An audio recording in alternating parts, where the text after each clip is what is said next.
Hey,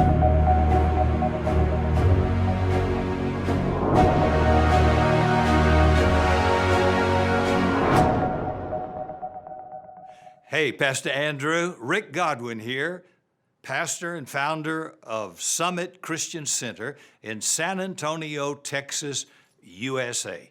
I'm so honored to participate in the Surge 2021 conference. I know it's going to be a great experience for everybody. And in this first session, I want to talk primarily to leaders, but honestly, it's applicable for people who have a family or a business, or you have a ministry in the church. Again, it's a real honor to be here, Brother Andrew, and I'm thrilled to get going. So I want to share in this session to leaders how to create a culture for crisis. You know, if we've learned anything over the past year and a half, you can't fake leadership. Crisis will always be the ultimate revealer of leaders. Now, there's a difference between being creative and being a leader. There's a difference between having content and being a leader. There's a difference between having a platform and being a leader. Crisis is where leaders shine. Crisis is the ultimate revealer of the leadership level people happen to be on. You know, COVID didn't change people's commitment. It only revealed the real level of commitment they had. You simply cannot fake leadership. If you're a leader, at some point, you're going to have to lead in a crisis. I don't care where you live, who you are, what race you are, what nation you live in. I don't care. Everybody will have them. In this world, you will have tribulation. That's a fact. And crisis will always reveal where you are as a leader. You know, what you are under pressure is what you are. So as a leader, can you create a culture for crisis, whether it's secular or spiritual? I want to look at 8 principles for creating a culture for crisis, and you might pitch in a couple of more with thinking about it. Number 1, never allow natural events to stop us from pursuing our divine mission. It says in Acts 13:36, David fulfilled the purpose of God in his generation. So there's a purpose, a sense of destiny, a calling, a mission, something God has asked you to do. And whatever you've been asked to do, spiritually or naturally, never allow natural events to stop you from accomplishing your mission. Let me pause and say, you might have to alter your strategy, but you never change the mission, right? We're having to alter our strategy during COVID, and many countries shut down, but we don't change the mission. It stays the same. Now, it's amazing to me how many people during this crisis just came to a screeching halt. The very thing they said they were created for suddenly stopped. How can a God-given, God-ordained mission be stopped by something natural? You know, when Nehemiah was doing what God asked him to do, rebuilding Jerusalem's infrastructure, he was offered an opportunity to be distracted, to stop building. And what did he say? He said, "What I'm doing is too important for me to stop." I hope you're doing something that's too important to stop. And let me stop and say that includes the church. We are a viable, absolutely necessary institution that must not be stopped. Whether it's a virus or war, we go on with the mission. It is God's eternal purpose, the church. All right? Now, football games are not God's eternal purpose. A dance party is not God's eternal purpose, but the church is. Now, when we create a culture that says we will never allow natural events to stop us from accomplishing our mission, we send a message of value to everybody we lead. See, our mission is to love people, bring hope, and impact our community and world. We want to make heaven bigger and the kingdom of God better. That's our mission. There's nothing about the current crisis that can stop me from accomplishing those two things. Secondly, When creating a culture for crisis, understand that doing nothing is never an option. I hope you got that. Doing nothing is never an option in any crisis. In 2 Kings chapter 7, remember the story of the 4 lepers outside the city gates of Samaria? Lepers weren't allowed in the city. Samaria is under attack. It's besieged. They're completely surrounded. And these lepers are starving, but they can't get in the city. And if they stay where they are, they're going to die. Then they said, why sit here till we die? The city won't let us in, we're dead. If we sit here, we're dead. Maybe if we go out to the enemy, they might not kill us. We have at least a shot. Let's give it a try. And when they did what they could do, God worked a miracle. See, doing nothing is never an option. When Moses died, God spoke to Joshua. He said, Moses, my servant, is dead. Therefore, get up, arise. When your team knows that natural things are not going to stop you from pursuing your divine mission, you create a culture for crisis. The team, the staff, they realize that doing nothing is not going to be and never will be an option. Well, this is a simple couple of illustrations. Years ago, I was speaking at a conference of 7,000 people in South Africa, and the power went off. The building had no windows in it. It was absolute darkness. I shouted, bring me a flashlight. And I had a guy hold it on my Bible while I finished preaching. I have a big enough voice. If I raise it, everybody could hear me because I was about 70% done. I said, we're not stopping. Now, that happened to me years ago at our old building that Summit had before we built the new one. But I, knowing that could happen, installed emergency lights. We also have them here in our new facility at Summit. But we don't stop. Doing nothing is not an option. I remember being in Jakarta, Indonesia at Jakarta Praise Christian Church. That's where Pastor Jeffrey Rockman is the senior leader and founder. Well, I'm up teaching 1,000 leaders. That's not exaggeration. Seats, not pews. All of them filled. And they had all come to that seminar. And all of a sudden, we started smelling smoke. White smoke started filling the room. And a fire had broken out backstage due to some work on electric facilities that was going on by construction workers there. Well, I thought, well, we're finished. I'm not through. But Jeffrey Rockman, the pastor, moved everybody downstairs to a room that was equal in size, but no air conditioning, no chairs, no PA, and 102 degrees Fahrenheit. And everybody sat on the floor and made me finish. In their opinion, doing nothing was not an option.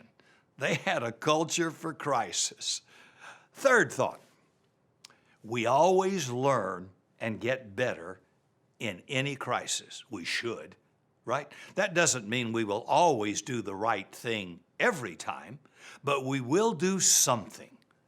Doing something is better than doing nothing. But when it's wrong, okay, we learn and we get better. How you handle this crisis will give you wisdom on how to handle the next crisis, right? If you can't kill a lion and a bear, you're not going to take down a giant.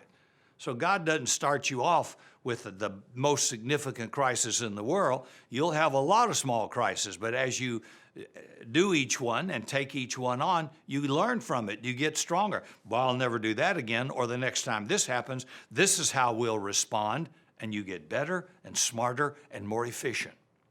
But never allow a crisis to stop you. Doing nothing will never be an option. Philippians 4, verse 9 says, those things you have learned and received, do. See, if you don't get wisdom when it's at your door, you'll have to relearn it in the next time that crisis is at your door. Don't want to do that.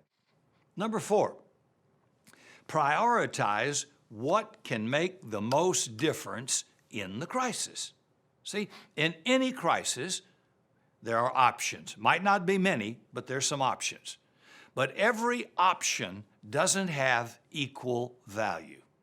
So, in a crisis, you want to prioritize what action can I take that will have the greatest value in this crisis. See, Psalms 90, verse 12 says, apply your life to wisdom. See, learn how to gain wisdom for the moment. If you're on the Titanic and you're rearranging the deck chairs while it's going down, it's not going to help anybody. So never waste time on something that doesn't matter in the crisis. Now, it may be a good thing. It might be all right when things are running well. But in the crisis, it isn't making any difference at all. So knock it off. In a crisis, ask yourself, what is it I can do? And what can I do that will have the greatest value and matter the most? Because we've had to think about that during COVID. Many nations are still shut down. America is pretty much open now and continuing to get so much better. We heard yesterday we're 90% down from January in COVID. We're back to school. We're 100% open in business and stores here in Texas, I think Florida as well. And all across the country, there's a major opening. Things are changing. But boy, we had to come up with technology and ideas. And then when they allowed us to have 250 people, I took them. I said, that will at least add some value. If we keep people out of church for a year and a half, many of them will never come back. I mean, if you've been going to the gym on a weekly basis and you lay off for a year and a half, getting you back in that gym, I don't know, it's going to be almost impossible. So we want to keep adding value. We added times we would show live stream online for our services so we could capture more and more people. We found ways to make it easy for people to give, for people to do something when we wanted to serve people in cars coming around for Easter so children could see an Easter bunny, get a picture and a bag of candy and some gifts from us as a church. We just found ways to do something that would add value. Number 5. Practice for failure. You want to have a culture for crisis? Practice for failure. Because I can tell you, something will always go wrong. I don't care who you are. I know this. Problems can be an opportunity for good change. During COVID, there were things we had to change. Sometimes the change is better than what you were doing before. Not always, but sometimes. When COVID hit, there was an increase in hungry people in our community, in our city. Now, why? Because businesses were closed. People didn't get a job. People had no benefits. People couldn't buy groceries. It was awful. And people needed clothing. People were out of work. So there were children to feed, families to feed. So we, like others, I'm sure, had our people come drive through and bring the food in. And then we had the pantry. We keep the pantry now. It's going to be permanent. And we have a clothing pantry for folks in need as well. So while COVID and its penalties will continue for some other season right now, we've lifted a lot of the restrictions. So my thinking is we're going to continue to feed those who need food and keep that going. It's a good thing. It's a good community outreach, and people can get clothing. So just some ideas of things that brought good change. Now, get a war room and plan for failure. What if this happens? What if this happens? Regularly meet with the team or your family. What are we going to do? See, it's a lot easier to handle crisis and failure when you practice for it. In John 16:33, in this world you will have tribulation, but be of good cheer, I've overcome the world. Yeah, God will get us through it, but we still have to live in the middle of it. So what's your plan? Practice for what you know could happen. Number 6, problems are an opportunity for change. Problems force you to change what probably should have been changed, but you didn't have the motivation to do it. Isaiah 43, verse 18. Forget the former things. Behold, I do a new thing. See, when you're going through a crisis, you get to create. And some of the things you create are better than what previously existed. Hang on to them. So when you're hit with a problem, figure out what you need to change and change. Problems are an opportunity for change. Number 7, be calm in the middle of a crisis. Calm is critical in a crisis.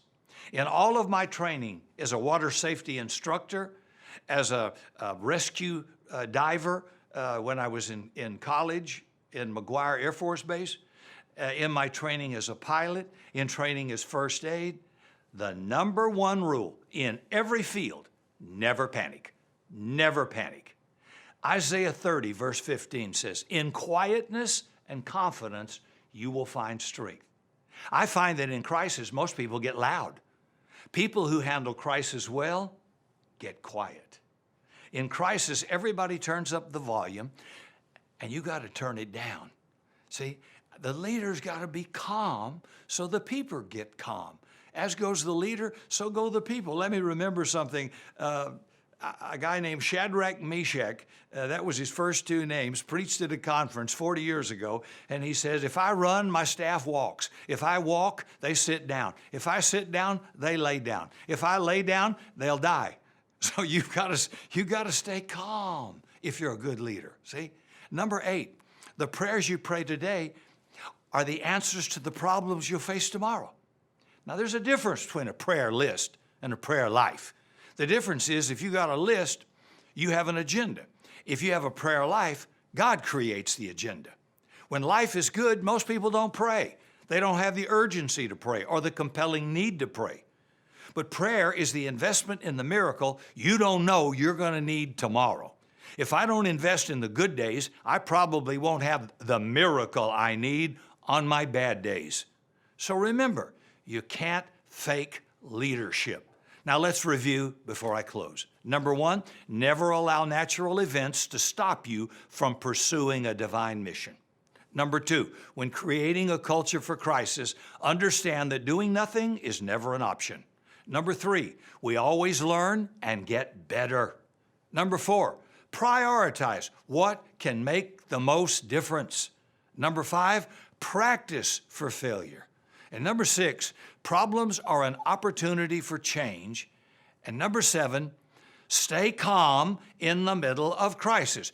Do not panic, or your people will lose their mind. And number 8, the prayers you pray today are the answers to the problems you'll face tomorrow. Hey, may you prosper. May you be in health. May the Lord grant you wisdom in the midst of your crisis, wherever you happen to be, to face it with wisdom, with persistence, with tenacity and creativity, so that you triumph, whatever that problem may be. May God richly bless all of you. Thank you, Pastor Andrew.